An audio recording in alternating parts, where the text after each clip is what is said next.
Alright guys, so we're gonna have a little bit of a spoiler here. Bit of a spoiler.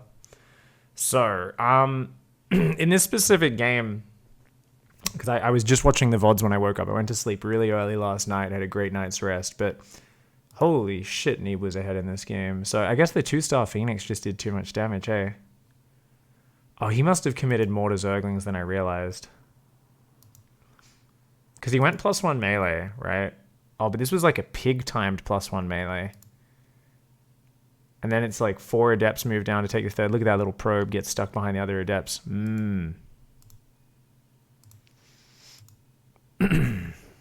Hey, Jaden, what's up?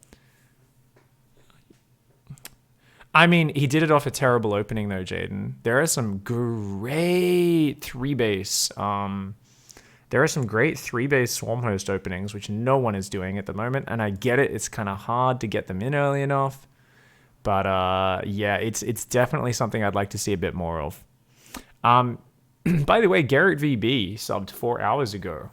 So if you're still around, Garrett, thank you so much for your sub. I doubt you are. All right, so Rogue doesn't go for the cancel here.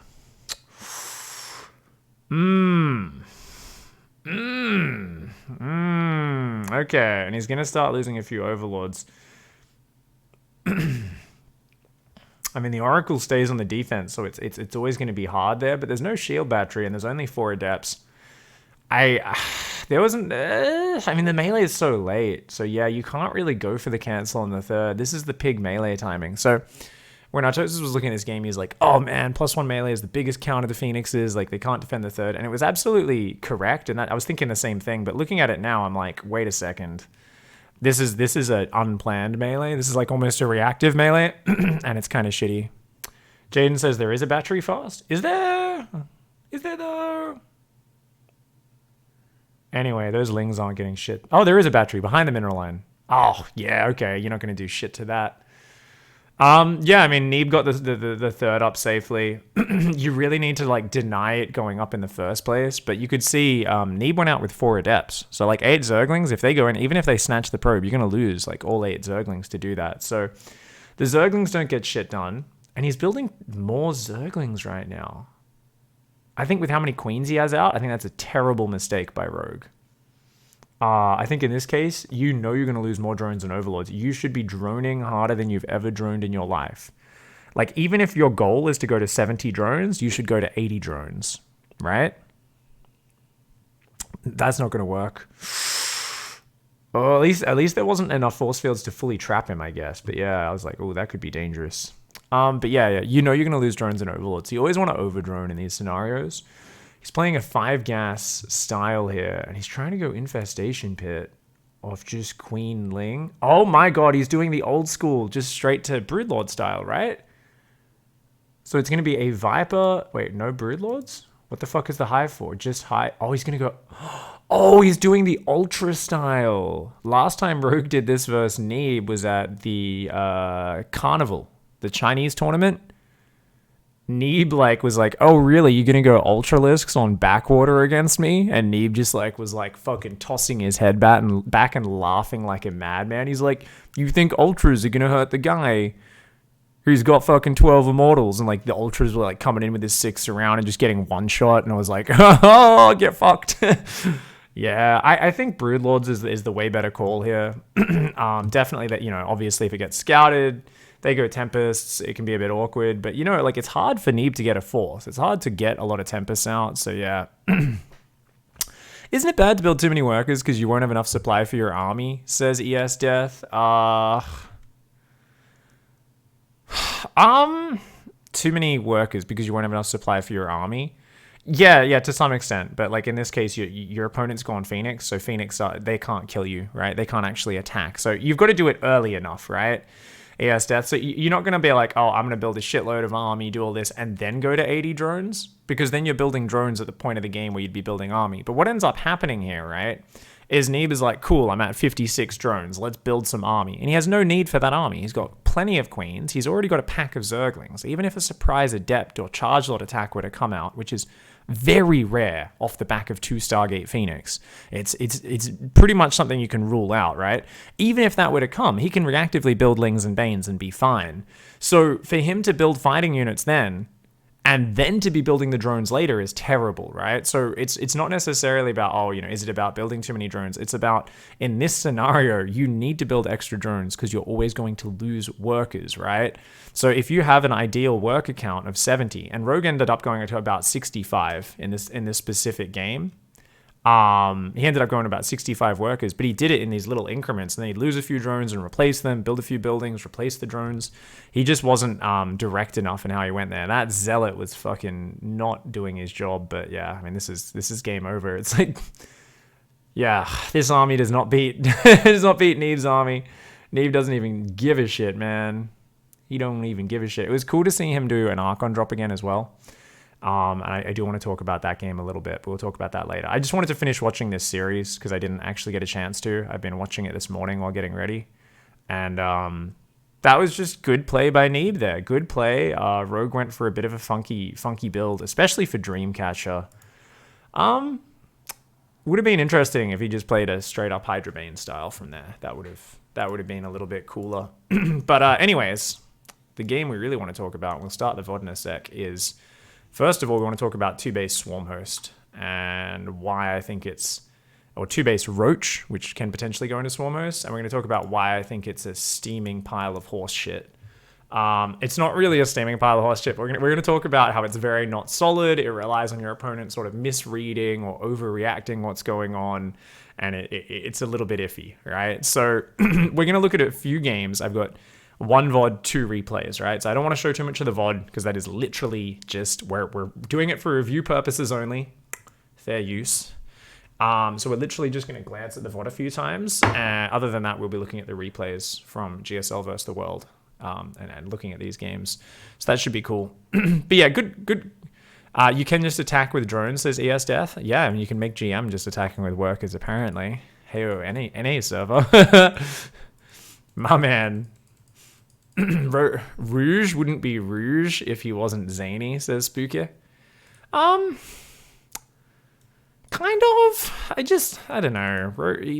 Rogue, not Rouge, by the way, but Rogue. The G goes before the U. That's me being anal. But anyway, Rogue. People have been hating on Artosis lately on Reddit. Big surprise. People hating on casters and people on Reddit. They've been like, Rouge is like that's like blush, isn't it? Isn't Rouge, or is it the stuff around the eyes? It's like either like eye darkening stuff or it's blush. It's one of those. That's what Rouge is, right? You put a bit of rouge to make yourself look nice and pretty.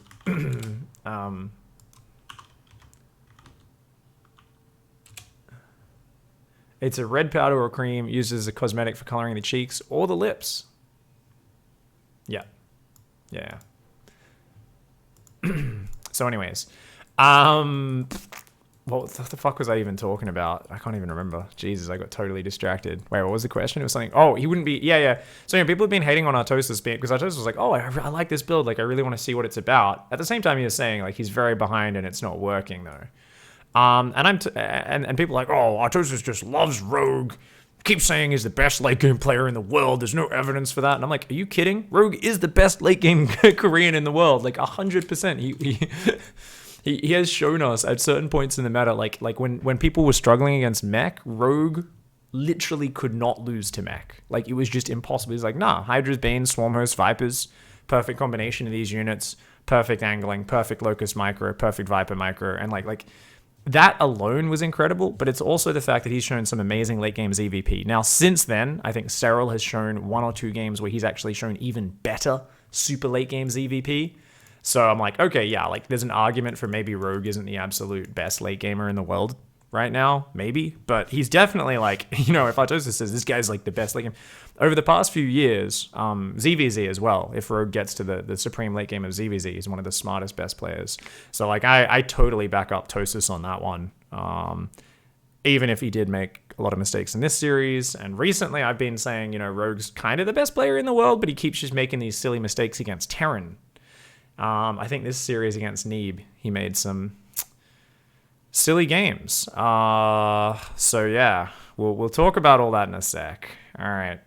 I guess let's do it, shall we? Should we just jump into this series? I just wanted to give people a few minutes to tune in. I know there's not a lot of people watching right now, but fuck it. It's all going on YouTube anyway, and I just want to get into it. So I'm just going to fill up my glass of water, and then we will dive straight in. We're going to talk first of all. So we're going to do 2 separate ZvP videos, essentially, for YouTube. One is 2-base ZvP, why I'm very critical of it, but let's also look at deeply understanding the gambles that are inherent in it and how and why it can work.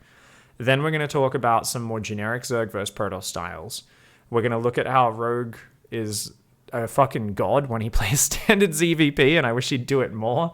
Very quickly, we can look, of course, at Serral versus stats, and we can kind of look at probably like the fast Hydra styles, how they work, the Oracle into Archon charge a lot. We can kind of just investigate those. I don't really have any pre-planned points on those. I'm much more directly passionate about investigating and criticizing the 2-base ZvP opening, because I think it's a huge gamble.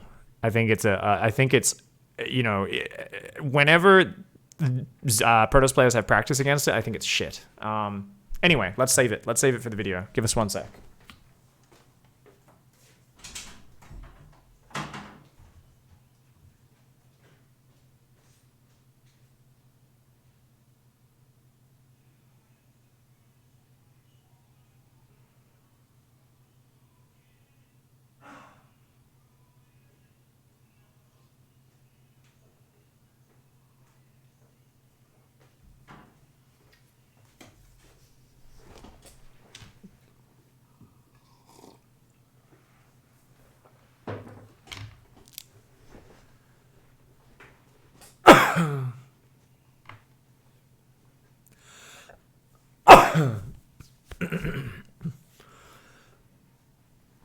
There's no best in the world. I mean, it's fun. It's fun to talk about Darkside. Don't get annoyed. Yeah, I mean, it is ever changing. It is ever changing. But I mean, right now, I think Maru gets the title of best player in the world, right? Just because he lost 1 series to stats and a single best of 1 to Serral. That doesn't change that. He won 2 GSLs in a row, right? Maru's been ripping nerds' faces off for the most part for the last 6 months. So I would argue that basically Maru's the best, but it's one of those things which I think it's more of a fun fan debate than it is an important thing to be talking about, right? It's a fun fan debate. Hey Zerg Troll, thanks a lot, dude. Glad you enjoyed the Icy Farcast. Had a lot of fun. Those games were great replays. In my opinion, TY is way more fun to watch than TY. I totally agree, Spectre. Then Maru? No worries. Yeah, it really depends on the style you like, Spectre. All right, guys. Hello, everybody. So today we're going to be doing a couple of videos about Zerg versus Protoss. To start out, I want to talk about one build I'm very passionate about. So be warned if you're watching live or on YouTube and you haven't watched GSL from last night, the round of 8 match between Neeb and Rogue, we're going to be showing some glimpses of that and spoiling that match. If you don't want to find out about it, tune out now. Come back in an hour or 2 and we'll stop with this show, right? For now, we want to talk about ZvP. Yesterday, we were talking a little bit about 2-base. Someone was asking me about the 2-base ZvP build. People go 2-base Roach. We saw Dark go into Swarm Host off it, and he took Neeb to Dicktown in GSL versus the World. And people were like, whoa, is this build really fucking good? And I was like, this build's appallingly bad. I think it's an utter piece of shit. It's a huge gamble, and it totally relies on your opponent misreading what's happening. Which it's kind of okay at doing that. So basically, I have a real distaste for this build. I think it's trash. But let's be real. It's not actually necessarily completely trash, right? Strategy works in a way that you expect certain things, and things you don't expect are always going to be quite good. So we've got the GSL versus the World replay here. It's Neeb versus Dark. I think this was the first game in their best of 5. I can't remember. Either way, Dark 3-0'd Neeb, right? just wrecked him. Now, This is the 2-base opening. Basically, what it aims to do is to never take a third until really late, have a terrible economy, and hope that your opponent gets crazy scared because you don't have a third and overreacts. And if they don't do that, you struggle to defend pressure without putting your economy into an even deeper hole than it's already in. And your tech actually isn't even that fast because you're kind of just trying to get an overreaction. If I had to give some justification for this build from Zerg in the ZvP meta, and we're seeing this over the last year, even, I think a year ago it started popping up, it was definitely being played 6 months ago at IEM Katowice, and even then I was like, fuck man, the best Zerg players in the world, every time I see them pull this build out, they lose or they like barely win. It's very rare they win off this opening. Like it's just you're so far behind in economy. So anyway, people started doing this build. I was always like, this build's trash. I don't like it. But if we had to justify it, I would kind of compare this build to the recently popular Terran builds where people hide their barracks, they hide their factory, they hide their starport. So you've all probably seen this, especially if you've watched Challenger NA, where Massa over the past few seasons in TVP especially, he'll hide his barracks and his factory in his natural or in the corner of his main. Neeb will come in, go, oh fuck, you're proxying me. He'll stay on one base for a while and then go, wait, where's the attack? And Massa's just expanded, right? And it's this tricky kind of, I'm trying to get an overreaction from a high-level opponent who scouts what appears to be things that are missing, in this case, the lack of a third base, and they freak the fuck out. In this particular game, Neeb has seen it's a gas pool opening. There's some very aggressive pushes. The old school therapy build can come off this, as well as several others. So Neeb here has already had to put a shield battery to block off those Zerglings from getting in while the second Adept was building. A third Adept has had to come out very fast. This Adept has gone straight across the map, and it started trying to scout. So what this is trying to confirm is, hey, are you building roaches? Are you building a ton of Zerglings, or are you still droning? Hey, okay, there's no lair. He accidentally committed with that Adept. I feel like it's an accident. Maybe he was like, oh yeah, let's just go for it. But he says, okay, there's no super fast lair. You'd love to have hung around for a bit longer, maybe nestle that Adept in that crack and keep scouting a little bit. And a lair goes down there. As Neeb, you're like, well, you don't have a lair, you're on 2 base, you're probably doing a big roach or Lingbane all in or something. So Neeb here says, I'm not going to die to something this silly. I'm going to build 2 extra gateways to wall off, an extra pylon, and a shield battery behind my wall, and an extra pylon. And my Oracle's going to go, okay, which all-in is it, buddy? I'm completely safe. I'm going to block this all-in. I'm fine. And he's going to see, oh, what? It's just a... What? Okay, that's like a lot of queens. Is it a Nidus? What is this? What's going on? What are you doing? I got a second Oracle. Let's go have a scout around.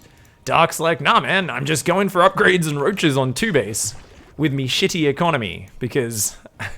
Can you guys sense that I don't like this build? I really dislike this build, especially when my favorite Zerg players do it because I feel like it doesn't really give them a chance to play to their strengths. In this game, even though it ends up working in the long run, it only works because Neeb is like, that third's still so late. He's like, what the fuck is this? Like, he's so confused. He's so afraid. He's massing gateways right now because he's like, there's still no third. There has to be a Nidus. There has to be some all-in coming. He finally drops another piece of tech, a Robo, but still no Twilight, no Forge.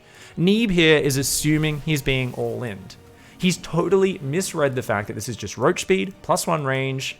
Look at these fucking queens dancing. Oh my god, that was hilarious. And going into swarm hosts on essentially 2 base. He even kills the third. So despite totally misreading the play, Neeb here has killed 4 drones with his first Oracle. He's killed another drone trying to take the third. He's killed a fucking hatchery trying to take the third. He probably doesn't have enough energy to kill this one. And you know what? He's still paranoid. And even though he's totally misread everything, if at this point Neeb were to say, where the fuck is your attack? Was simply to transform all these into warp gates, make a few rounds of units, and move across the map, he would win the game right here. And this is the problem with Dark's build. This is the problem with the 2-base ZvP. You've got shit all production. What are you going to do? Spend all your money on roaches? You're not going to defend this attack coming your way. You've spent money on the infestation. You know, you might barely be able to defend it, but even just a big Stalker Sentry attack is going to be so hard for you to fight off. And this is when Neeb misses an opportunity. Neeb is panicked. He thinks, look, you're third so late. As long as I just play defensive, I can't lose. He forgets about the one option which is amazing on this map, which is swarm hosts. And he actually fucks himself by breaking these rocks down, because you need to be able to get out there and engage the swarm hosts in the middle of the map to disable their swarm hosts, right? Their locusts. So, yeah, because he kind of sits back here, he's just built 8 gateways, like, well, what was it, 7, 6? Okay, I think he canceled one. It's still 6 gateways. It's a fucking crazy gateway count. He's got the slowest tech ever, and this tech's just not that important. If he was pushing right now, it's like, okay, look, he's given time for Dark here, who still has a weaker economy, by the way, to spread creep all through the middle. Creep also one of the big enabling factors for swarm hosts, and defend himself with 4 roaches and 6 slings. Even this army here beats what Dark has, right? And I guess if all the queens come to the front, Dark can kind of fight it. It's relatively even. Guardian Shield, though, really powerful. A few more Stalker Weapons. It would be very hard, especially when you add in Oracles adding a bit of damage. Phoenix lifts a queen or a roach. Like, this is very scary. So what Neeb needed to do here was say, you're doing some weird shit, and he needed to follow the day 9 rule. Does anyone know the day 9 rule in Twitch chat? If your opponent's doing some weird shit that doesn't make sense, just go fucking kill him. I believe that's word for word quote. Maybe someone can correct me on the exact wording, but that's the gist of it. It's if your opponent's doing some strange shit, go kill them. And the thing is, obviously that's an oversimplification, but strategically, if your opponent is doing things that don't make sense in terms of your normal understanding of the game, especially as a very high level player, it means they're doing things inefficiently. And that is Dark's build is the epitome of inefficiency. It's an incredibly slow third.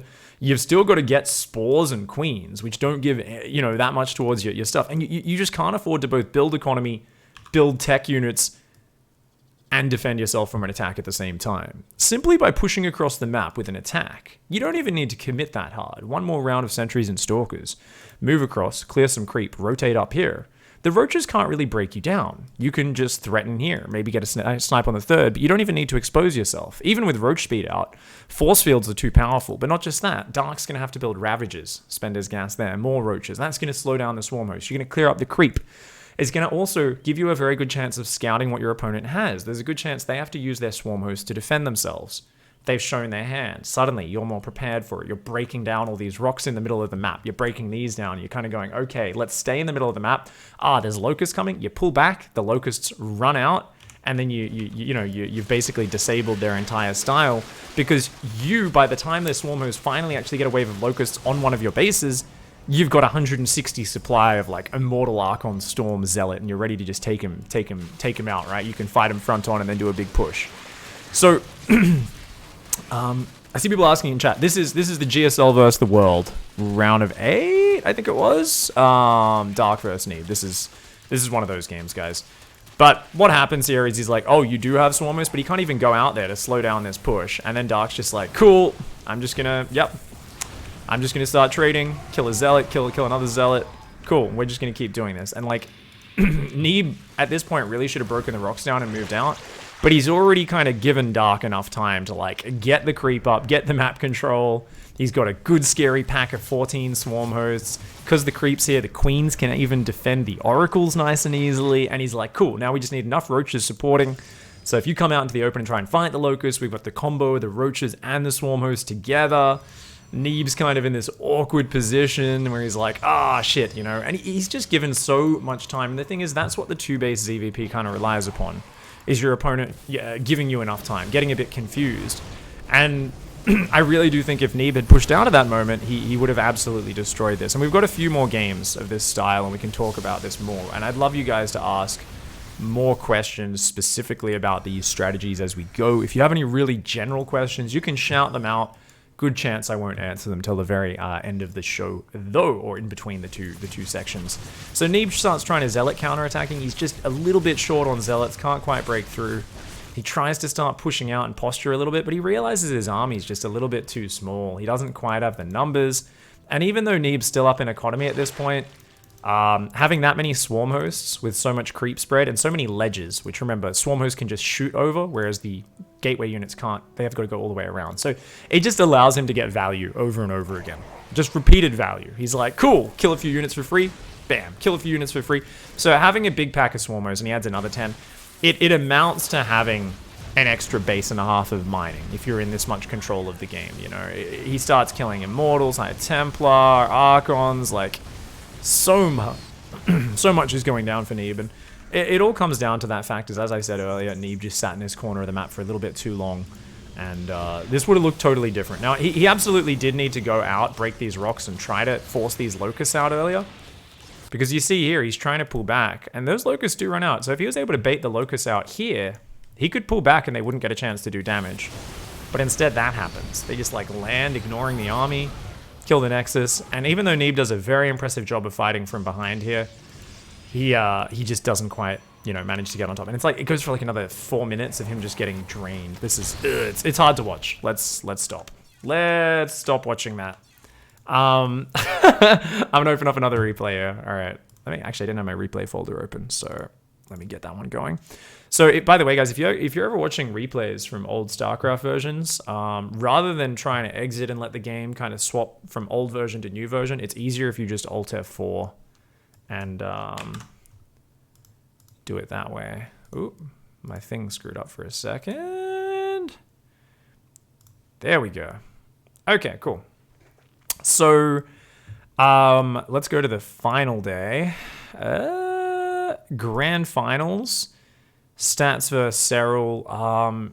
Which one was 16-bit? Shit, I don't remember which game 16-bit was. Ah, well, maybe I will just relog into StarCraft and choose it from the folder, because when I'm in game, I can actually see which game it was.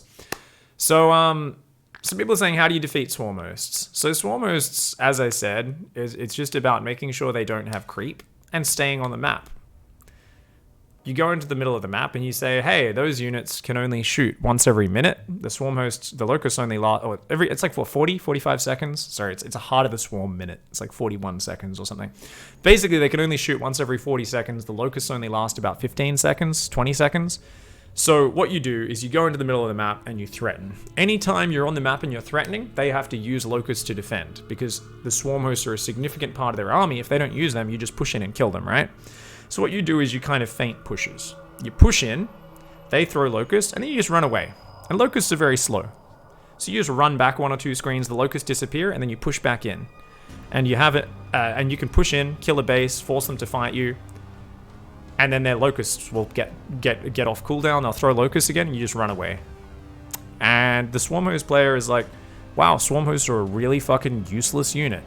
So basically, Swarm Hosts are good if the Swarm Host player has creep on the map, so the Swarm Host can run over, throw them on a base, and then run back, and by the time the opponent counter pushes, throw them on the defense as well. You need time, you need space, and you need the creep to give mobility. Something else is you can't go Swarm Host Roach, which is the most common way of doing this if your opponent has, say, 2 Stargate Phoenix, right? That's gonna fuck you up as well. You're gonna get absolutely annihilated if that's the case. Let me find this 16-bit. Cool. So this was a slightly different 2-base Roach opening, and I'm trying to remember the exact details of this game. I can't remember them precisely, so we'll see exactly how Serral played out this. And Serral played one of the most spectacular games in that Grand Finals on this map on 16-bit versus stats. This was, I still think his opening was shit, but I think this was probably the most exciting game in the GSL versus the World Grand Finals, right? But once again, it was one of these 2-base openings. So yeah, with that, it's all about pushing into your opponent and basically mitigating the Swarm Hosts by pushing through them, right? If you're a mech player, having a lot of Hellbats with your army is very big. So splash damage and anti-light damage are very good ways of clearing Locusts. So you can sometimes do cute things like either just have Phoenixes because they've got anti-light, or Liberators, they've got anti-light plus splash, and you can just kill the Locusts as they launch. You can do fancy maneuvers like drop an Archon or a Siege Tank underneath the Locusts right when they launch. And what happens, right, is normally when the Locusts launch, the Swarm Host player has to control click the Locusts and then give them a move command. Otherwise, they're automatically going to attack anything near them. So if you already have a threat on the ground next to the Swarm Hosts, it is physically impossible for the Swarm Host player to give those Locusts an order before they all go, there's a Siege Tank there! And they will all launch on that Siege Tank. You just pick it up, or that Archon into the prism, you pick it up, And the locusts have just wasted their wave because they've swooped down to the ground where they can't get over the terrain. So if it's just swarm hosts on their own, there's a few fancy maneuvers like that you can do as well, which work out very nicely. But for the most part, it's like, you know, just have a bunch of Colossi, Archons, or, you know, a ton of Blue Flame Hellbats does the job if you're playing as mech.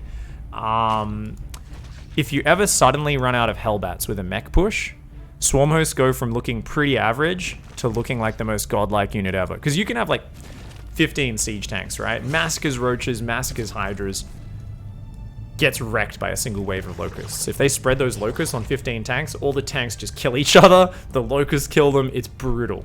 But you add 10 Hellbats in there, the locusts all swoop in, the Hellbats just fucking burn them to a crisp before they can even attack. And they're like, well, locusts are pretty bad units. So it's this funny thing where locusts are very hit or miss, and because they shoot so infrequently, you've got to, you know, try and get value out of them regularly as that player. So once again, guys, what are we looking at? Oh, 2 bases, 2 base Roach. You disgust me, Serral. I thought you were better than this. I thought you were better than this. All my favorite Zerg players in the world always rotate this build in, guys. Dark, Rogue, Serral, a couple of the other ones as well, but especially these 3. The dudes who I'm like, man, if you played any of your standard Ranger strategies, even when you throw in some wild all-ins or variations, I'm all behind it. I think you'll usually win. And the moment they do a 2-base Roach build, I go, cool. Like, your opponent's just going to look around and go, well, this is, you can't do anything. This is shit. Like, Stats here actually plays this so well as well. So obviously now you got to think about this from the Protoss perspective. I'm shitting all over this 2-base Roach opening. Let's talk about how it can work. Now, in that last game, obviously it scared the shit out of Neeb, and he built all these gateways, which he didn't end up using. He didn't end up pushing with them, and that did create a problem for him, right? So yeah, don't get me wrong. That was an issue, right? And that does sometimes pop up. Flinticon, thank you so much for that Twitch Prime sub, dude. Really appreciate it. But there's also other things that you're afraid of as well. So in this specific game, what is Stats afraid of? A Nidus Worm, right? You'd be fucking scared of a Nidus. You've seen an opponent on 2-base. Notice the Oracles, the Phoenix, they keep flying all around because he's like, are you fucking Nidusing me? What are you up to? He's throwing Revelations down. And, you know, see, so, like, he's got this Phoenix, which was scouting down the back there. He's, like, scouting this, and he's like, okay, you are going for a third. And what's impressive here is, as opposed to the last game we saw with Neeb, where Neeb just shat the bed, Stats was like, well, first of all, this is a much longer rush distance map, unlike Dreamcatcher. So this isn't Stats being a better player than Neeb necessarily. It's, well, this map, a frontal attack isn't as scary. Remember, Neeb started building extra gateways. Stats was like, dude, I am so unafraid of a ground push. This ramp, I just warp in 1 sentry, force field it. Easy hold. Like, he just didn't respect that at all. He also didn't really look scared of or super scared of a Nidus, right? The only reaction that Stats had was going Immortals first. Which, don't get me wrong, it is a change up in the style, but essentially, normally you'd just go for a Warp Prism first, you'd warp in the Archons, and you'd start harassing with that Warp Prism drop. But this is barely even a sacrifice in this scenario. Why is it not a sacrifice? Well, if your opponent's on 2-base Roach, right? Immortals not only stop a Nidus, they stop any future Roach attacks. Getting your Immortal count up early is great. Yeah, it kind of sucks to not have the Prism harassing. But as Stats, you know your opponent's economy was kind of shitty, right? Only now does Serral just go, oh, explode into the drones. Because this map isn't as good for Swarmos as Dreamcatcher. It's also just a map where I guess he probably just... I don't think I've ever seen Serral play Swarmhost. Has anyone seen Serral play Swarmhost? Let me know in chat and link us up a VOD if you can find it, because I'd love to see that, but it really doesn't seem to be his game. So he just kind of quickly, after that early phase, is like, drone the third, try and get the economy back up, and I think he's going to go for a 4th soon as well. But he kind of tries to play like a Roach Hydra all-in almost, off like 63 drones, so he's missing 1 gas. It's basically like, let's get Overlord speed, do Roach Hydra on the front, Roach Hydra drop in the back, let's see if we can make this work. And Stats just plays a flawless defensive game. Oh, that was a nice little drone surround, but good focus fire by Stats on the 1 drone that was stopping him from evacuating there. But yeah, Stats just builds a few Immortals and is like, cool, this is not that hard. Now, looking at the supply at this point, to the untrained eye, I thought the 2-base opening was bad, pig. How come Serral's up in supply? Well, let's look at what Serral's got at this stage of the game. So, even work account, that's against a double Robo Immortal Storm's almost finished. +2 is on the way. Okay, so, okay, the Zerg upgrades are slightly ahead. +2, whereas +2 is not even halfway done for stats. Okay, you've got an advantage there. Not the most important advantage in this matchup. I'd say Immortals and Storm, still about 6 tiers higher than Roaches in terms of raw cost efficiency, right? You've got even economy. Okay, that's not particularly great. What do you have? Well, you've got 40 more army supply, and you've got some mobility with the Dropper Lords. Problem, it's Roach supply. So, if you guys think the cake was a fucking lie, just wait until you hear about Roach supply. Holy shit, it's way more fucked up than Portal. Roach supply is actually a lie. Like, there's like the person who's like, well, I was up 20 supply with the Roaches against Mass Immortal, and I lost the game somehow.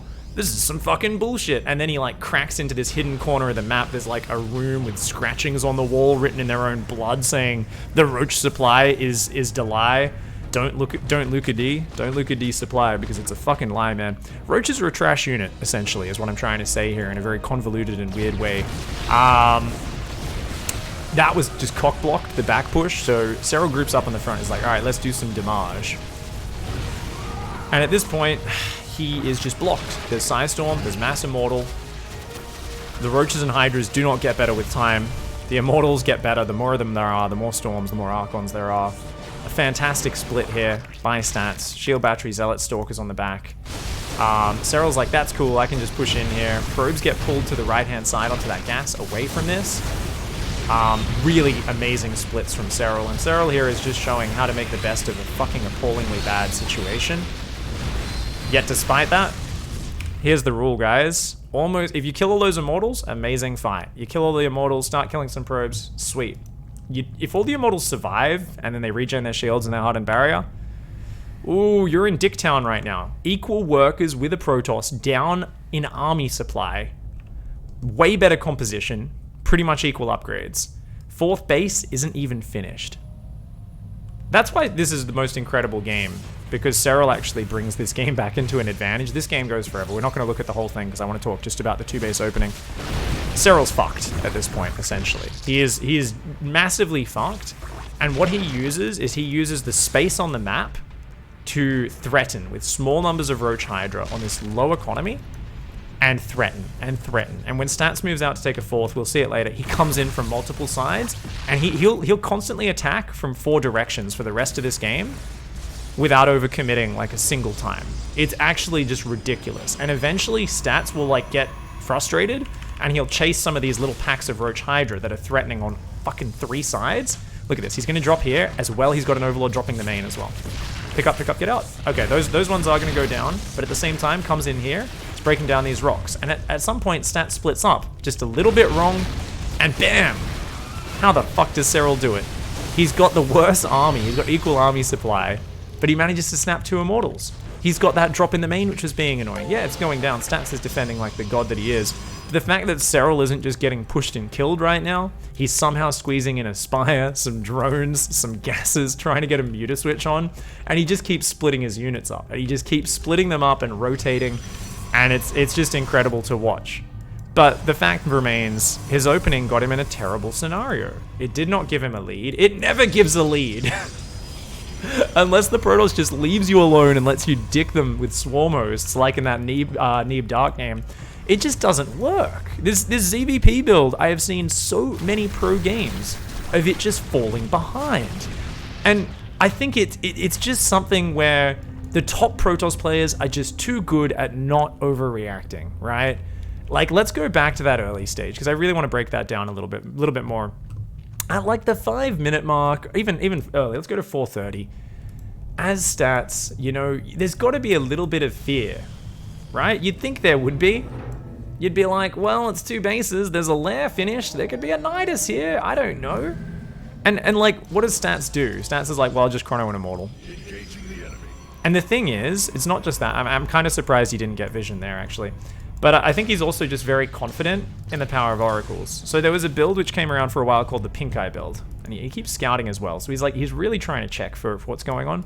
But as long as he always has an Oracle close enough to his home with energy to drop a stasis trap, he can kind of shut down the Nidus. And the reason that is if you've got one immortal out, which you chrono boost as quickly as possible, you can drop a stasis trap. As soon as the Nidus pops, the stasis trap finishes it like just after it pops, and you will trap the first 3 or 4 queens that pop out. They can't transfuse, and you'll kill the Nidus worm. And you can even start dropping a second stasis trap just after the first one goes off, and it's very hard for the Nidus worm player to kill that. And I think basically pro Protoss players getting so good at timing out that stasis trap on top of the Nidus worm is one of the big things which allowed players to just feel more confident when they see this weird 2-base opening. They're like, yeah, I'll just chrono immortals rather than the warp prism.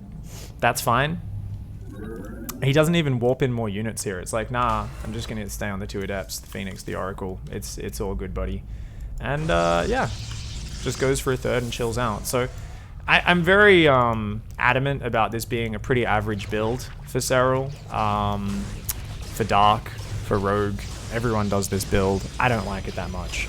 So let's admire some more of this scrappy fighting. Let's go to Serral's camera, actually, and just kind of stick that on that while we watch him try to come... Okay, so we skipped a little bit to where the mutas were out. So let's just put this on Serral's camera. Just trying to keep him occupied, trying to add ling speed and swap into mutas. But let's take a look.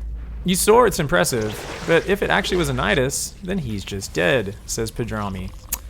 Oh, impressive how little he reacted, you mean? If it was an incredibly fast Nidus, Padrami. So let's actually go really detailed on that. So this is a good point. What if the fastest possible Nidus hit? Now, this is something which I think the lair is not fast enough, and I think Stats gets vision of that, right? So Stats knows early, it's a hatch gas pool, standard build, right? Okay. So, but what if a lair starts immediately when that queen pops out? Let's see when the actual lair timing is, because I think it's a little bit delayed with this build, and I think the Stargate unit might verify that, or the Adept, one or the other. It's the Adept. So this is the important piece of scouting. Your lair hasn't started. That piece of scouting right there is the key. That is the crucial ingredient in saying, no, you can't actually hit the fastest possible. So what you're thinking about, Padrami, and what I also think about when I go, you're not reacting anymore? Because I forget to do that scout. I always forget to scout for lair, right? I don't bother doing it because I'm a sloppy Protoss player. But by seeing that there's no lair at that timing means the really fast 4-minute 30 Nidus just cannot happen. The super fast 4-minute 30 Nidus, it cannot happen. If the lair starts, let's do some maths. Let's do some maths. Let's check this out. If the lair starts here, which I think it does, yeah, 3:15. So it's gonna finish just after 4 minutes. Like 4:15, 4:20, right? Yeah. So even if a Nidus worm were to go down immediately, I think a Nidus takes another 40 seconds to build. You'd be looking at like a 5-minute 10, 5-minute 20 Nidus worm. Right? 5-minute 10, 5-minute 20 Nidus worm. At that point, the Immortal's out. So that's why Stats feels more confident here, because this is not a super fast lair. So maybe there's an argument to say you shouldn't be going 4 queens with this opening. If you want to force a bit more of a fear out of these players, you've got to get the faster lair, because there's no way to stop that first Adept scouting you, not with a hatch first. On the other hand, maybe that explains why Neeb shat his pants a little bit as well, because he wasn't able to keep scouting quite as long. Actually, no, his Adept scouted just like 3 minutes 10, I think it was in that Neeb replay. So yeah, Neeb also knew it wasn't a fast lair as well. He got that confirmation, even though he sacrificed the Adept, but he was just more worried about the ground attack, of course, the hatch tech attack with the wall off. So yeah, because that lair gets spotted, and then this first Immortal, like there's 2 Immortals out at 5 minutes 40. How crazy is that? So yeah, the Nidus worm just couldn't hit that fast. So that's the thing, right? Pros don't just randomly take risks. They do sometimes do metagame things where they say, oh, no one's going to do that at this level, but not too much. I'm taking a look here for more questions. Please use the @x5_pig tag. I really like answering these questions as we go. I got these replays specially, Solange, Dixera. You cannot get them yourselves, and I'm not allowed to share them. It was Game 5, Stats vs. Serral. Thank you, Electric. Did Neeb fail to see the infestation pit, says Hayek? It seems he had everything to see it. Once he sees it, he should know it's foremost. Neeb did scout the infestation pit in that game, but I think he just hadn't played against it in a long time, / he felt like he'd already let too much time slip by. was kind of afraid of the queen roach push, right? Because I think he didn't quite realize that he could have moved out in that game, and he could have done some nice damage there. So yeah, this is cool. This was just a very calm reaction from Stats, where he just doesn't get worried at all. So definitely, you know, Neeb could have probably played it out, I think, better once he spotted it. Oh my god, yeah, those mutas just got stormed like crazy. Damn. But look at this, just 3-pronged micro from Serral. We're on Serral's camera. We're just going to kind of watch that while we answer some more questions. So yeah, I think Neeb could have definitely reacted better from there, but the bigger mistakes were earlier on, and I'm sure he would agree. Oh, that was like... Did Stats just storm drop those mutas? I think he just storm dropped the mutas. Jesus Christ, Stats is a god. But look at this. Stats is like, I'm done, man. You're an idiot. You don't have enough units to fight this. You're fucking dead. Look at the minimap right now. We're on Serral's camera. He's actually been controlling everything using the minimap. How fucking insane is that right now? Because you can see his camera's tracking the army. His camera is tracking the fucking army. And this is the sickest... Look at it. Mutas, Hydras. Hydras. Units will be popping out from there, including mutas. Roaches, Lings. Mutas. 360 degrees tasteless. Let's keep it on Serral's camera. Mutas are focus firing the High Templar. Yeah, a few good storms land, but then it's like Ling Hydra Mutaverse. Basically pure Immortal at that point. Tries to recall, but loses almost everything. I think 3 red hit point Immortals get out. Yeah. And Serral's like, holy shit, I'm in the driver's seat. Now keep in mind, there's a mothership on the way. There's Phoenixes building as well. So the mutas aren't going to be very good for very long, right? He's still trying to Archon Storm drop these mutas. You psycho. I love it. Stats is such a god. Oh, nice Storm. Lost a lot of Stalkers before that happened. But yeah, so Serral's economy is still not amazing. And his upgrades, like he doesn't have Hive Tech or anything.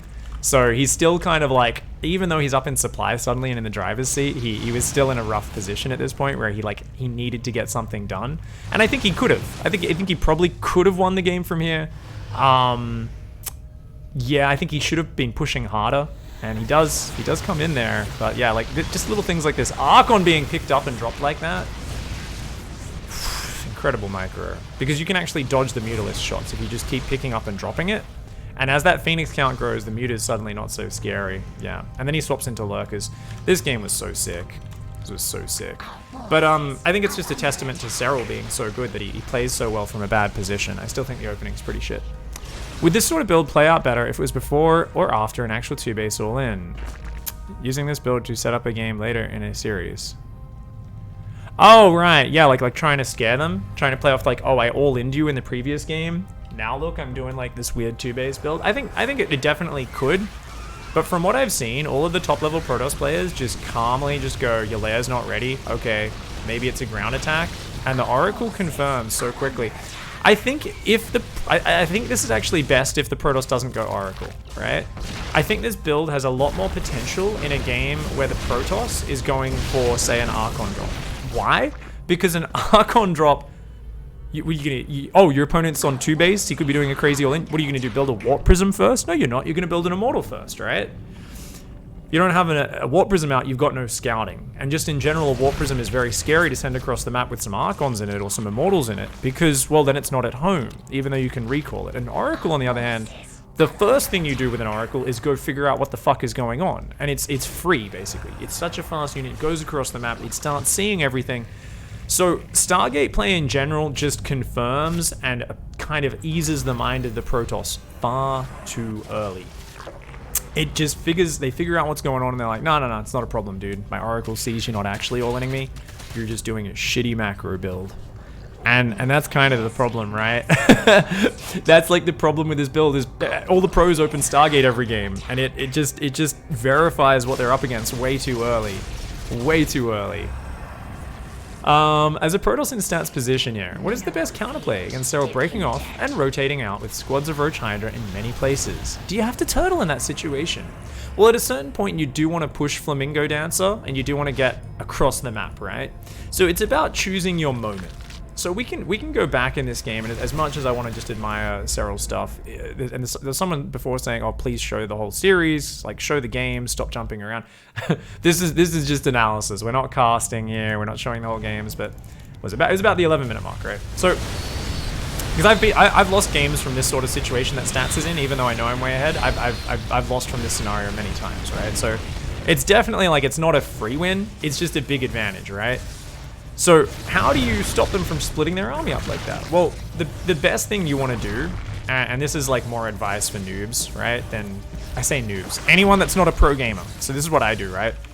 We'll get to that stage in a sec, right? So as you take the 4th, you're suddenly a bit more spread out. So what you want to do is you want to split your army into a micro force and a counter and an A move force. I don't do this as much anymore because I've gotten a little bit better with my Protoss vs Zerg multitasking in the mid game, so I try to do it more like Stats does. So Stats is going to split his army just into sections, and he's going to micro storms on all fronts, because he can do that, okay? But if you're not as good as him, what you're going to do is you're going to say, look, okay, say my opponent's just got Roach Hydra. Let's ignore the drops for now. Let's pretend they're not part of the equation. It's just, okay, well, where are my weak points? Here soon enough when that goes down, and here, okay? So generally, one army here should be able to defend this side and this side. But if it chases that way, he can come through here and get my 4th. Okay, so that's kind of shitty. This side, though, there's a good chance you can kind of just chase down one chunk of the army on one side, right? So what I'd do is I would say, okay, I want to have the A move chunk of my army on my opponent's kind of smaller side, preferably. So let's say most of my opponent's army is rallying down here. I'm going to have all my High Templar here, plus a bunch of army all control grouped, and then I'll have my counterattack / drop defense control group over here. And this will mostly just be Immortals, Chargelets, Archons. And it is my A move army. So all I can do here is I make sure this army is big enough to just overwhelm their Roach Hydra, and I just A move that towards the units. Just A move it towards his units. And then you put all your micro into this army, which might be a bit smaller. It might be a little bit overwhelmed by their army. But if you're pulling back and landing storms, pull back, land storms, they can't collapse on top of a storm section of your army. And then basically you let that section just chase down a chunk of their army, right? And you want to just focus really hard on keeping your production up, your gateway count, your Immortals, your High Templar, your Archons. And you want to immediately counter push, right? As soon as you can collapse on part of their army, you want to start just pushing your army out, preferably down both sides of the map. Just pursue them down both sides if you can, and then try to just group up and counter push. Another thing which is very useful to have added in is the Prism. If your opponent is putting all their APM into trying to attack you on multiple sides, okay, let's just turtle for now. But you know what? Have the Prism set up down here, warp in 10 Zealots, run 10 Zealots in. Your opponent is not going to be able to micro 2 or 3 fronts and defend that without taking huge damage. So as soon as those Zealots go in, that drains your opponent's APM. That gives you, well, if you're really taking damage, maybe it's time to just recover your macro, build more pylons, warp in more units. But more importantly, it's a chance to go out, push your opponent's army back, jump on the Roach Hydra and say, get the fuck off my side of the map. Because you know, if not already, very soon, your army would win any front-on engagement, right? Serral's trying to kind of be backstabbed. Like if you move out, he's going to backstab. He's going to come in and kill your workers, kill your bases, and then run home and defend, right? And Immortal Storm can get beaten by Roach Hydra. Lower tech compositions from Zerg, Roach Hydra, Hydrabane can still beat this army if they have a big ass surround on creep, right? The shitty Zerg units are still good if they can surround on creep, especially against Storm. Storm becomes really bad when you're surrounded, right? Whereas if you're defending from one angle, Storm is godlike. So you see Stats try to do this, but Stats took a little bit too long to do it. He stayed back for too long. He should have already been pushing out to like one of these watchtowers and through the middle areas on one side, while the other army stayed defensive. But he kind of over-respected Serral's threat here. And the thing is, as Stats, you know your opponent's on Roach Hydra and you're almost maxed. I would say from 170 supply, you want to already be pushing out on that map, right? And the thing is, if you push out, you realize they have more units than you realize, you can pull backwards. And as long as you've got Storm with your army, you can do well. And you can see Stats wants to do this here. Stats is like, fuck you, man. It's time to get you. But notice how Serral's being really tricky. He's really going to the edges. So if Stats pushes through the middle of the map, he's going to backstab with like all these Hydras in here and all these Hydras in here. So if Stats were to just lazily push through the middle of the map, he'd get wrecked. So Stats is like trying to get vision with the Zealots. He's trying to poke out and be like, okay, where are these fucking sections of the army? but that's what he's missing, is the Zealot counters. If he had Zealots hitting here, I think Serral, you know, wouldn't have had the multitasking to keep up these attacks being so annoying, and this would have worked out really well. And already, Stats has essentially been maxed for over a minute, remember, at this point. So Stats should have started pushing out earlier, should have started counter-attacking more earlier, and this has bought time for Serral to come in with a Mutalisk swap, and he focuses down these High Templar, or at least a few of them, and he's kind of like taking it. See, look at this trade goes really well for him, kills an Immortal and a few Stalkers, and then the Mutas go in and start doing some damage, and Stats deals with it really well, but this also then makes Stats go like, fuck, I gotta push, and still not using the Warp Prism. If he just warped in another like 4 or 5 Archons with this army, a round of charge lots, anything like that, it would have made this so much harder. Also at this point, if you realize your opponent's coming in from all sides, sometimes it's very good to just pull back, right? If you keep pushing in one direction, it's easy for the Zerg to set up a full surround, which is exactly what Serral does. If at this point, Stats had simply veered right, pushed back a little bit, or veered down here, Serral would have to try to set up an entire surround all over again. It's just not going to work. So Stats got just a little bit overeager here. If Stats simply pulled home rather than pushing with this army, or pulled back, waited for one more round of Archons, Zealots, that sort of stuff, it would have been huge. And here's his Warp Prism, a little bit late to the party. This Warp Prism is still forgotten about, a huge mistake, unfortunately, for Stats throughout this entire game. And that's where he ends up in so much trouble.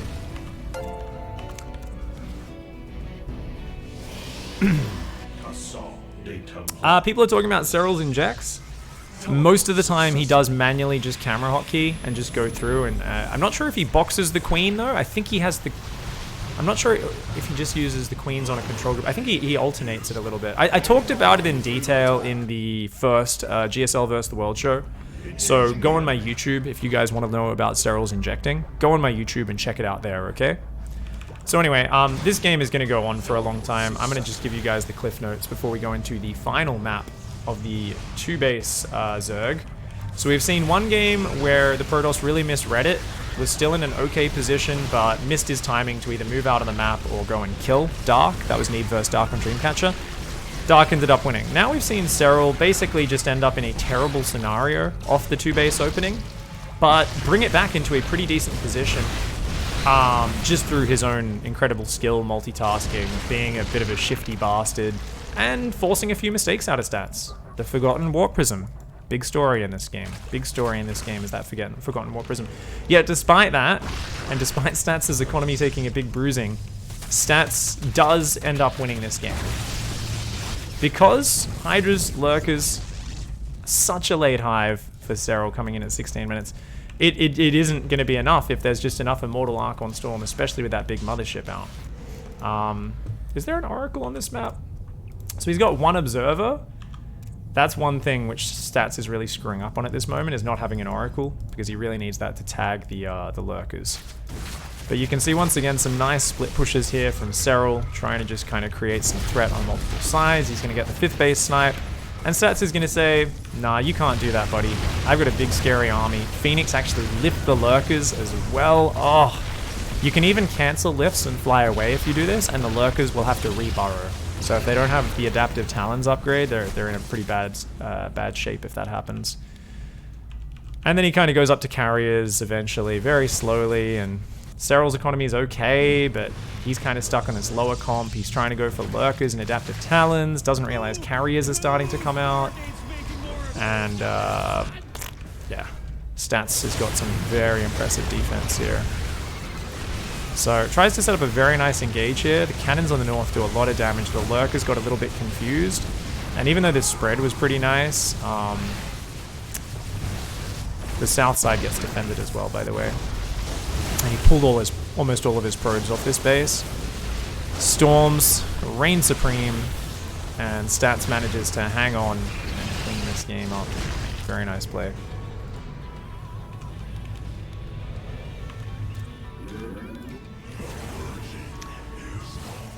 When scouting, did Serral or Dark, or what scouting did Serral and Dark do in these games to not panic on 2-base?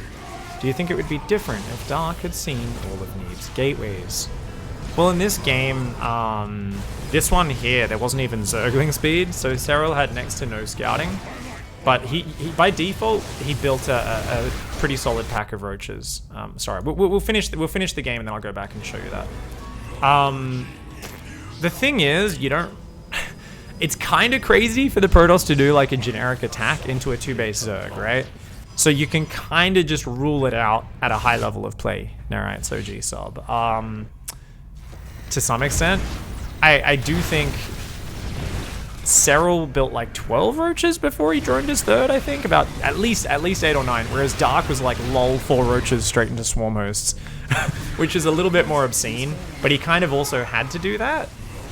Oh wow, did he just recall Archons here? Or, oh my god, he just recalled his army on top of itself. Oh my god, nice misclick. He still wins the game though.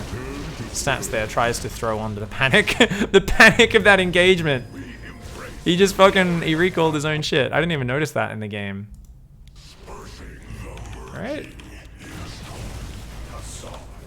I'm pretty sure that's just what happened, right? Because he just recalls a few of his own Archons that are already there onto itself. Is that what happens?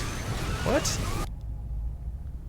Because how does... I never use Mothership recall. It basically recalls all player units in the target area to the Mothership. So he's actually accidentally recalled a few Archons and High Templar from himself to himself. Yeah, that's an appallingly bad misclick. That's hilarious. That's so funny, dude. That is so funny. Even the best players make panic hotkey errors, guys. Even the best players in the world. Damn. But he wins. He wins. Good play. Good play. So let's go back and double check that scouting early on.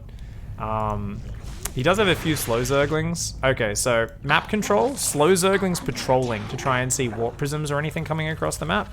And a slow zergling that's going to try and check when that third base goes down. He's going to be like, oh, okay, you're going for a third. And, you know, it's still going to happen for stats. It's still going to go down. Overseer also scouted through, actually, to check what the response was. Okay, cool. Yeah, so Serral sees just about everything. I think his Overseer was just an Overlord hidden in, like, the corner of the map somewhere where the Phoenix probably wasn't going to find it until after it got in the base. So that was some good scouting to make sure he was safe there.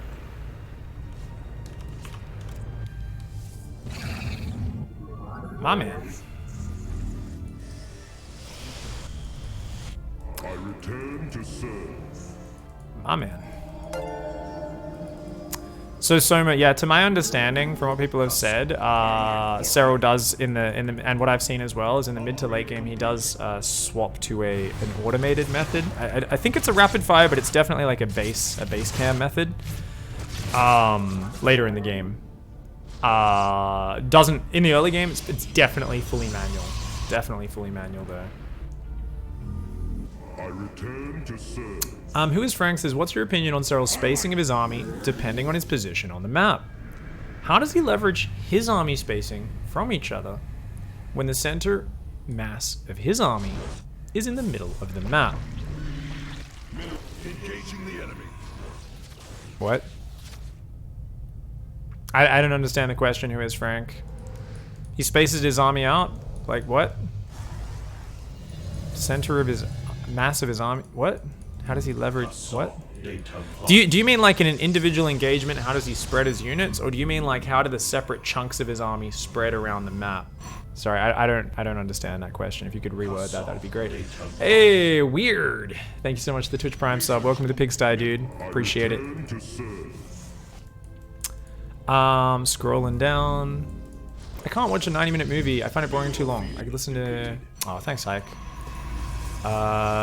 Quickly go over how Serral injects again. No, go watch the video, Mortal Pastry. But I don't necessarily... Yeah, it's mostly just manually camera hotkeying, boxing, and injecting. So he might have the queens on a control group, but it's still camera hotkeying just to zoom to his bases, through his bases, and just manually tell the queens to inject. Yeah. My man. Okay. Thanks so much, Davies DeBomb with the Twitch Prime said. I appreciate it. Oh yeah, I know you repeated that, Soma. I was just pointing out that like, yeah, that sometimes he does, as far as I know, do it the other way. But I would say the best method is still manual injecting, and that's what I do, and that's what I've always told people is kind of the best, most reliable method. So good on you for spreading what he said there. And it seemed like some people were, you know, debating with you, or you debating with them. I do think he changes it, but as I've said, I mean, that's to my understanding from what Blues asked him when they're at DreamHacks, and he's asked him a few questions about how he plays. Yeah, like he probably said that he does manually inject, but even if he just does that most of the time, he probably says it. Anyway, that's enough. I mean, we're on the same page. I'm pretty sure we are. Douche McBaggins, thanks for the Twitch Prime sub. Welcome, dude. How does Serral split and manage a 360 degrees via the minimap? Should we go deep on that engage? All right, we'll go really deep on that engage. We'll go really deep on that engagement. I'll try and break down the clicks. It's going to be really hard to figure out because his camera is centered during the whole thing. I feel like he's just fucking clicking everything in a certain angle, but we'll see if we can do it. All right, we'll break that down. I also see this as a way of Army coming back in the game. Oh, how does Serral transition between small bouts of depending on his position on the map? I see him space his army out much wider in the center of the map regardless of chokes. I also see this as a way of coming back in the game. I still don't fully understand the question, Frank. How does he, you mean like how does he transition from having his army like this spread out and then bringing it back and taking a frontal engagement? That's just him being very good at adjusting on the fly. So we're going to break down that engagement. That's just him kind of, he's just poking around and just looking for any good fight, right? This, clearly a bad fight. Run away, run away, run away. But maybe that will open up an opportunity for a good fight. Pokes in. Nope, that's way too much Protoss. Back off. Let's go somewhere else. Find another angle. So he just kind of roams around looking for those fights. He's like, maybe this army doesn't have enough anti-air. Mutas try to kill the High Templar. Stats reacts too quickly, storms them. He's like, fine, go for the mineral line. Oh, this Stalker's cool. Back off. Just kill a few probes, back off. Oh, these guys he caught on their own, took a few fights. And then he brings everything home. And this is that point where Stat starts pushing. And Serral sets up this 360-degree surround. So let's try and figure out exactly what the fuck Serral does. I'm going to turn my camera off. Let's see. Let's see. Okay, so we're on Serral's camera. He's building units. He's running those overlords away. He just selected, was that his main army group? Yeah, that was his main army group that he just selected, and he's just clicked his main army group like down here somewhere. He's just A-moved some units there. So I think he's told most of his units to A-move there. Now, right now, he's got this squad up here, number 2. That's these dudes. Main army, which is units from the main, units down here oh, that's number 4. Okay. So number 4, he said, okay, my number 4 squad, because he had two counterattack squads, number 2 and number 4, a bottom and south squad. Number 4 has been ravaged. It's only 4 Hydras left. So he says, okay, well, number 4 is already in the bottom right. I'm going to A-move that to here. Number 2 is obviously to the north, so I'm going to A-move that to the north. And everything else that's on my main army group, that includes eggs that he's adding into his control group, I believe. Actually, no, he hasn't been adding eggs to his control group. Probably because he's under pressure here. And in this sort of messy situation, you don't necessarily want to. But he's basically said, look, that's all the army that's down here. It's here. It's here. Some of these units that have just popped out. So with all those units, he's like, well, they can come from the south. And that way I've naturally set up a 3-way surround. And this is easy because he's already got separately control grouped sort of harassment squads on the map. So notice how he says, oh, click back. He brings these units back, right? Because he's clicked them all to about here. There we go. Yeah. And then he starts pulling the units that are going in too early and pulling them back because he's waiting for the surround to collapse. He's like, okay, you guys have got to get down. You guys have got to get in position. We're going to... Okay. So he's got his main army and now he's A-moving, I'm pretty sure. Yeah, he just A-moved there. So he's just A-moved all 3 control groups on top of this army. He just went 1 A-click, 2 A-click, 4 A-click. And then he boxes these mutas. They're not control group. He just boxed them. Or maybe he can... no, he definitely boxed those mutas, and he's just clicked on that. You can see the red circle. He's clicked on the High Templar. So he's focus firing them. He then selected his hatcheries for a moment to think about building stuff, and then was like, nah, I gotta dodge that storm. So he pulls those Hydras out of the storm. He then selects his main army. He then scrolls upwards. He's going to try and dodge the storm on the north. So notice he pulls those units to the left. It's not like the best dodges, but I mean, you can only do so much in this scenario. And then he builds some units. He's just built a bunch of Hydras, Zerglings, and some more Overlords because he was supply blocked. He then selects his main army. Is like, cool, tries to dodge a storm again by boxing. And then he quickly sends his mutas across the map, does a round of injects there. Yeah, that was I'm pretty sure that's it's definitely a non-manual inject on that one with how fast that goes. Like it's definitely not a boxing. People kept asking about the injects, so we might as well answer it at the same time. 5 queens are on control group. I think that's every one of his queens. Yeah, every one of his queens are on a control group at the moment, and they're just kind of spread across his bases, and he just kind of went bam, bam, bam.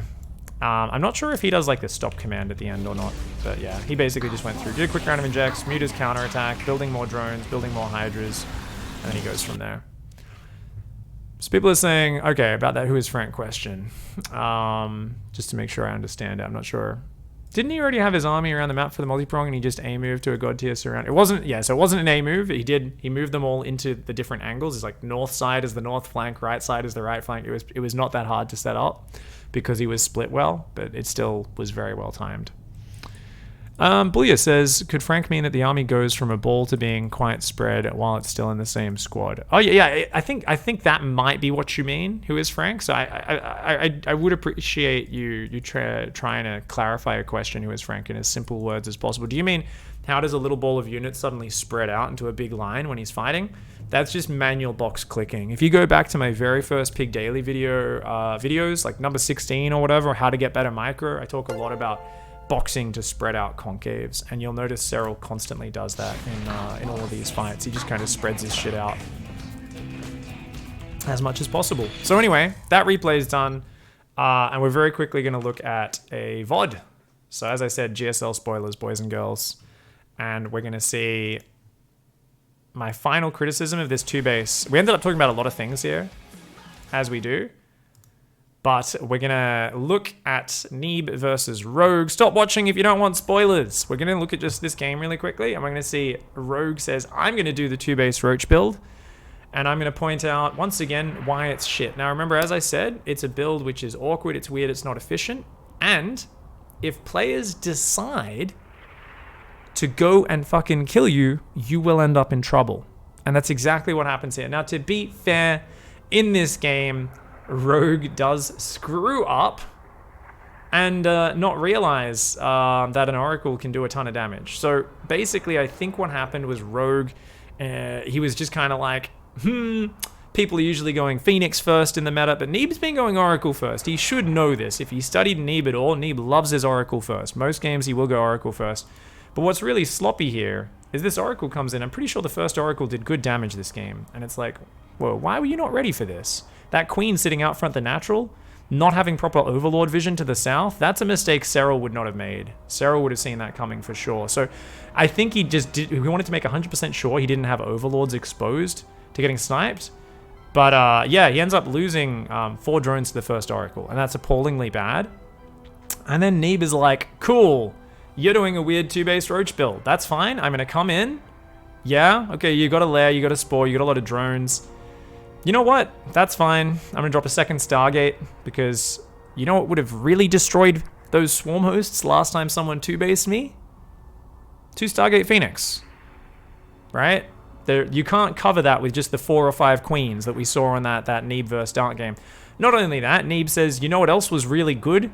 Would have been good if I just warped in around of units and went and fucking killed my opponent in that game. Remember that first game we looked at, Neeb versus Dark? I was like, if he just goes across the map, there's 4 roaches. And Neeb's learnt. Oh shit, I just skipped. Whoops, sorry guys. Let's go. Look at this fucking pressure, by the way. So he's gone Oracle, and then he's just like, lol, adepts. And what's so fantastic about this choice is, even if roaches were out, there's not going to be enough to quickly get on top of this. The Oracles can come in and join up with it, and he's just like, yeah, let's get in there and do some damage. So he just dives in. We're literally just looking at this game, because this is what we're talking about, is this specific opening and why it's shit. Now, I understand why Rogue went Speedlings, even though we had a Roach War in here. Some people on Reddit were saying, what the fuck? Rogue was drunk. Why the hell would you build Speedlings against Adepts rather than Roaches? These were non-glaive Adepts. It's very different when you're facing non-glaive Adepts to facing glaive Adepts, and that Zerglings are able to deal with it. This always hits faster than glaive Adepts. It's not quite as good in direct combat. So Zerglings, if they just have enough, you get a surround, you can shut it down, right? And a lot of the time, you won't be able to get enough roaches out to deal with it, the mobility. So getting Zerglings is the right call against smaller, non-glaive adept pressures. However, This was not a smaller non-glaive adept pressure. He did not have the Zerglings ready, and he takes a ton of damage. And the thing is, this is just a way to get scouting, to force your opponent to be honest and to see exactly what's going on, right? You're going to be able to make sure they're not being as greedy as Dark was in that game. You're forcing money away from a surprise Nidus, well, not really the Nidus, we're not really worried about that, but a surprise Nidus, more importantly, surprise Swarmos, surprise Mutas, anything super fucking weird. And you might be looking at this game and you might have thought, well, why isn't Rogue going for the infestations? Dark had a third down and was building Swarmos by this point. Well, Rogue's third is just incredibly late, and that's just, he's committing hard on the shit build. I hate this build so much. Why do my favorite Zerg players do it? Why? It's so bad. It's just very inflexible, right? So because Neeb, similar to stats in that game against Serral, just didn't overreact at all. He just kind of did some damage, scouted, went into this, 2 Stargate Phoenix play. Maybe arguably he is exposed to a Nidus attack. Maybe, I don't know. I kind of feel like he'd just have enough Phoenix out in time to deal with it. I think the adept pressure would have spotted it ahead of time and delayed it a bit, and he would have been okay. We'd need to actually see it. Maybe, Rogue is like, God damn, thought he'd really respect that Nidus, but he didn't, right? And so he ends up in trouble.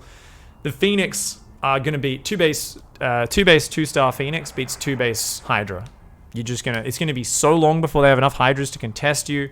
So Neeb got a lot of damage with that and was able to shut it down. But I love the fact that he just went across the map pressured with the Adept straight away. He went and did damage, and he was able to do that. There's people in chat saying overlay. I'm not going to show you the whole VOD. I can't show you the whole VOD, guys.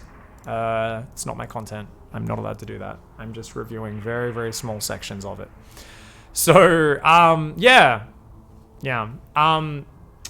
it's a jank-ass fucking build, which I think relies on the Protoss misreading what's going on. And I think against Oracle openings, it's such a good chance the Protoss player is going to get in there, is going to scout with that Oracle and be like, yeah, you're droning your natural up fully. Like, you can't hit a fast Nidus Worm off this. Yep, that Roach Warren's wobbling, that Evo Chamber's wobbling. You're going +1 in Roach speed. This is not scary at all. This is not a scary build. And then the Protoss can pressure to just make sure. And from there, you end up in this scenario where the Protoss does just end up ahead on economy with more stuff. Look at this, 57 workers to 46. Third base goes down at 8 minutes. And then he tries to go Swarm Hosts really late because he couldn't go straight into Swarm Hosts, which I'm sure was the plan. He was like, well, fuck. Really hoped this wouldn't be Mass Phoenix. Now I've got to just build enough Hydras to protect the Swarmos and then go into them. And Neeb goes double Robo Colossi and just fucks it, right? He sees everything that's happening. He spots the infestation pit and he just takes it down. So I really hate this build. I think it's trash. I think the one game we saw it work, a lot of things went right for Dark. It was on the perfect map for the Swarm Hosts with all the choke points and the cliffs. So the Swarmers could come, throw away the Locust, fall away. But not just that, Neeb just played scared, played too afraid against it. So I think, honestly, you lose your ability to be flexible and diverge into multiple areas. I think at the fundamental level, this is a really good, tricky way to play StarCraft if your opponent only has the first Adept Scout and then the next Scout is much later. Any Stargate build will scout too quickly against this. They'll see what's going on and they'll say, well, you're not flexible with this. You can't just swap gears and drone a third up because you don't have a third base. That allows the Protoss to put what the Zerg can do in a very narrow box, counter that, and just get ahead. The threat when you actually have a third base up is you can just drone the third and go into a more standard style of play, right? Even if you've teched quite quickly, right? You can be flexibly swapping between things. But whenever you don't have a third base as a Zerg, your range of strategies is like, it's this fancy tech rush or this fancy tech rush.